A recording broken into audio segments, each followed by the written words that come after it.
remote machines that run everything from email to word processing to complex data analysis programs.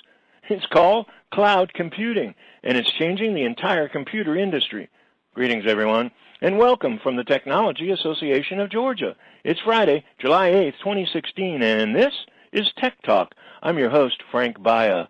Cloud. Facilitate rapid deployment of applications and infrastructure without the cost and complexity of purchasing, managing, and maintaining the underlying hardware and software. Organizations and institutions, both public and private, are increasingly driven to cloud computing. It's a way to increase functionality, lower cost, and enhance convenience to users by making the services and resources available anywhere there's an internet connection. As cloud computing options continue to grow for individuals and large organizations, it's increasingly important for both to make informed choices about appropriate use of cloud and taking into consideration both its benefits and its risk. Up to the Tech Talk, assessing cloud computing before you decide. We speak with the industry expert Joe Moye, head of Virtustream's public sector business, a new business unit committed to providing the public sector with enterprise-grade cloud infrastructure capable of delivering the guaranteed performance and uptime needed to operate mission-critical workloads in the cloud. Prior to joining Virtustream, Joe was the president of Enterprise Customers Business Unit at Blackbaud, where he helped the business drive its transformation into a cloud-centric solution while delivering a record performance in customer satisfaction and shareholder value. Before joining Blackbaud, Joe was president and CEO of Capgemini Government Solutions, where he aggressively expanded the company into the U.S. public sector marketplace. Do you fit into the larger enterprise cloud market that seems to be attracting so much interest lately? Is there really any difference in cloud vendors, public, private, or hybrid? How do you know what you really need? We clear the view from cloud confusion as the Tech Talk goes to the expert with both insights and information to assist you in making the right decision. Virtustream's industry thought leader and head of the company's public sector cloud innovation, Joe Moye. This edition of Tech Talk is brought to you by GlobalSpeak.com, new media consultants, corporate video and audio communications, video and audio production and distribution, live and virtual event production. Tag TV and Tag Radio is a service of GlobalSpeak.com, creatively delivering powerful marketing, video, and audio solutions. Joe, welcome to Tech Talk. Hey, Frank, it's my pleasure. I appreciate the opportunity to join you today. A lot of misunderstandings, a lot of complications that people have in terms of analyzing the whole idea of the cloud. We certainly go through a lot of conversations. It almost is a case where it's not even a vertical anymore with any particular technology. It's more of a horizontal that all of the technologies are getting involved, obviously leading even to the Internet of Things and the stuff that is going on with apps. Let's talk a little bit about something that probably a lot of our listeners aren't aware of, and that is there's a difference between a public, a private, and a hybrid cloud. Tell us how those things fit into categories and what is the unique selling proposition for each one of them. Happy to do so. And I guess, just in breaking down those three categories of clouds, first you look at a pure public cloud, and everyone's probably familiar with things you've seen with Amazon Web Services, Azure, and others that provide more of a commodity-type offering that enable users to leverage multi-tenant environments and gain the economies of scale of having multiple users and applications leveraging the same platform. Mm-hmm. Private clouds, as the name would imply, tend to be where an organization, for whatever reason, wants to isolate their environment, either on-premise or off-premise, but not share it across different user bases, if you will, either internally or externally. Some government entities, as an example, require their workloads to be isolated or private from other users. And then hybrid is really the bridging of those various types of cloud services and being able to manage for a given customer or operation a landscape that incorporates private cloud deployments, incorporates public cloud deployments, and really leverages the assets of both to deliver the optimum financial performance as well as operational performance for a business. Okay, so I'm a potential prospect and I'm looking at my options. How do I look at, let's say, for example, in the larger enterprise cloud market, what would be the differences and why would I be attracted to one versus the other? And kind of maybe give us a little insight into Virtustream and how you guys do it there. Yeah, I'd be happy to do so. So, if you were to simplify the types of applications that organizations might take to the cloud, at one end you have what I'll call systems of engagement that tend to be end-user driven, more systems of interaction, contacts, connections. You think of the Office 365 or the Salesforce.com type deployments. Mm. And then at the other end of the application spectrum, you have these large enterprise-class, mission-critical applications and solutions that tend to be more IT-driven, tend to be more transaction-oriented, a lot of the back-office ERP environments as an example.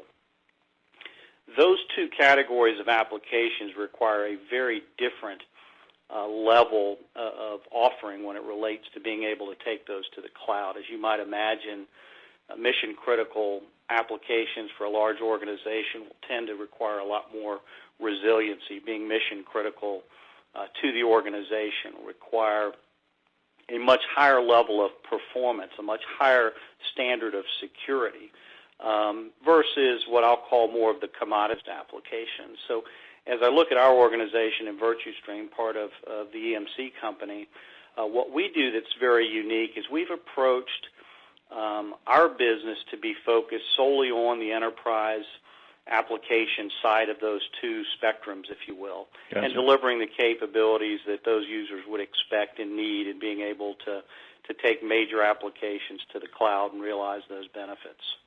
As I mentioned earlier about the difference between verticals as far as the industry technology sectors and the horizontal mix of everything from fintech to consumer relations management and health IT, I can go on and on and on. Larger enterprises certainly are challenged by getting involved in order to remain competitive in the cloud, so I don't think there's any debate of why they need to get involved into it, but maybe go into a little bit of details more about, from a larger enterprise perspective, what are some of the things that that you need to look for? Like one of the things, Joe, I often ask this question because I think in so many cases when you're dealing with innovation, disruptive technologies, the constant amount of change, a lot of enterprise executives, it's just impossible to keep up with all the dynamics, and sometimes they don't even know what their problem is in order to find the solution. So now it's a case where I'm sort of saying maybe reverse it a little bit and tell us what might be some of the things that they're having to deal with that would say, hey, you're ready to get on the cloud. Or maybe it's a case where I'm being naive and they don't have any choice, but they've got to be on it. No, it's a great point. And I do think, more for the economic value, organizations are being forced to embrace the cloud and want to embrace the cloud. Most entities out there that don't specialize in information technology don't want to manage information technology shops. They'd rather, source that to organizations that specialize and focus on delivering those capabilities and serving these organizations. I think one of the things that's very unique for these larger enterprises is they embrace major cloud applications. I'd say there's three areas that they need to focus on. One is security, being able to deliver a world-class level of security and continuous monitoring and management, both from the standpoint of identifying security threats as well as monitoring compliance against particular standards. You mentioned the healthcare industry. You think of the HIPAA requirements and right. Being able to manage and maintain that level of compliance is absolutely critical to healthcare organizations as one example.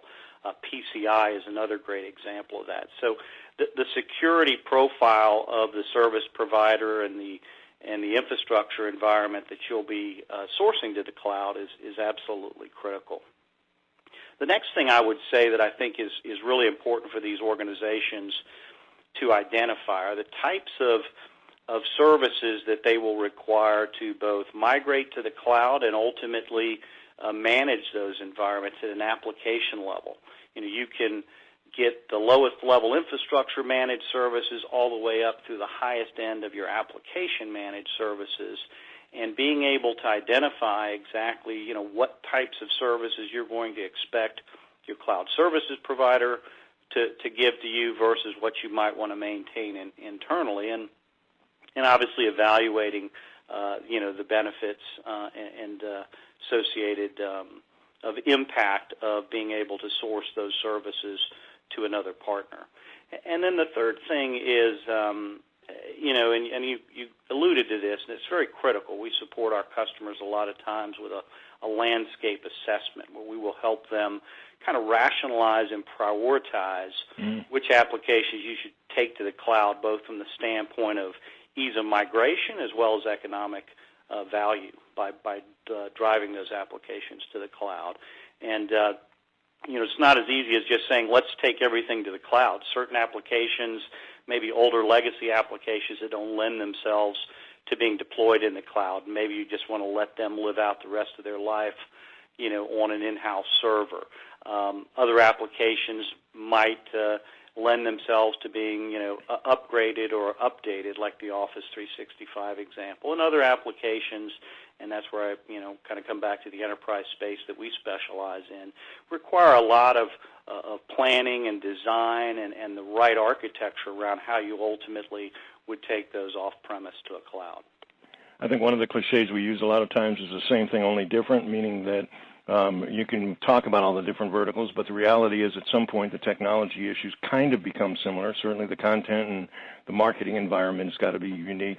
I guess where I'm going now is let's talk a little bit about best practices. I mean, the fact that on one hand it might be a case where you think having a versatile generalist would be better than a specialist, but when you've got someone that focuses on the larger enterprise, I'm guessing that you learn a lot from each experience that you've got, and there's a certain amount of thought leadership, but certainly even an amount of proof of concept. Talk a little bit about the advantage of a more targeted focus, I guess, for lack of a better description, on a particular need rather than just the overall expansive capability of getting involved in cloud, depending on whatever your size is. Yeah, no, another good question and good point. I think as you look at, again, be they industry verticals or certain market verticals, it may be a core application area. And I'll give you one example of a pretty commonly used application across a number of various industry verticals is SAP.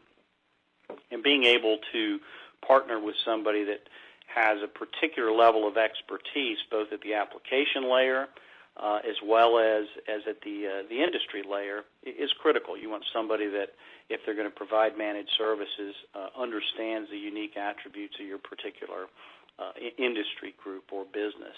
But I think to your earlier point, I mean, at an infrastructure as a service or cloud services layer, the advantage of obviously deploying into the cloud is that you can gain the economies of scale of much more of a horizontal play and being able to get the economic advantages and cost savings associated with leveraging that infrastructure and backbone across many different customer groups. But it also, there's examples where some of these larger enterprises, and SAP is a good example of that may want to specialize in a particular application and want to be able to address the unique attributes of that application and not just take a kind of a horizontal infrastructure as a services play. And that's the balancing act that I think each organization has to work out, what they can leverage kind of more in the commodity horizontal play, and then what key functions within their business might require some very unique services and capabilities that their business partner would have to provide that are unique to them or that industry. Well, we hear a lot about Virtustream and a lot of things that are happening. I know you guys are growing pretty quickly. I guess I don't want to put you on the spot, but can you stay in a sector only like larger enterprise, and with your talent and expertise that are already on staff, isn't it a case where you kind of want to look at some of the other sectors? Are you considering anything as far as working with other sectors? Well, we absolutely are. I mean, when you look at the enterprise, I guess by definition, is going to be the larger scale organizations. And we've been highly successful in breaking, our focus areas down into some key industry segments within those larger organizations. I look at the food and beverage industry, the retail industry, the consumer packaged goods industries tend to be ones that, those larger enterprises have a lot of the complex environments that I've tried to describe here. So by default, we've developed some industry-specific experience and skills to support those customers. And we're also building our organization now with some vertical business units. I, as an example, lead a new business unit focused on public sector. So what we're doing to deliver our services and solutions specific to the federal government, the state and local government, and the higher education community. So to answer your question, absolutely. I think when although Virtustream is only 7 years old, it has grown highly successfully with kind of more of that enterprise horizontal play. But as we look to scale the business much more, broadly going forward, both, a vertical focus as well as some key geographic emphasis around the globe that we're going to be building our business out around. Well, I know it'd be remiss, a lot of our listeners would want to hear, and that is exactly how healthy are things going on in Atlanta, and I guess probably the bottom line would be, are you guys hiring? Yeah, so Atlanta is an important hub for us. We have the core of our R&D group and one of our operations centers based right there in the perimeter area. So we are aggressively expanding both our office space and our headcount. It is obviously an exciting time for the business, being part of EMC and sometime later this summer being part of Dell Technologies. Suffice it to say that with the growth that we're experiencing as one of the highest growth entities within EMC, that's just naturally leading to job opportunities, and Atlanta is one of the core areas that we're expanding in. Well, again, as I mentioned earlier, there's so much buzz about what you guys are up to and the kind of work that you're involved in. And, of course, with all of these, I'm guessing most of them are acquisitions that you're growing like crazy in terms of not only new business, but hooking up with a lot of larger and more dynamic organizations. Lots of opportunity, lots of excitement. It sounds to me like a lot of success ahead. Joe, thank you for taking a few minutes out of what I got to believe is a heck of a busy schedule to join us for a few minutes today on Tech Talk. Hey, Frank, it was more than my pleasure, and I appreciate the opportunity. We'll talk to you soon.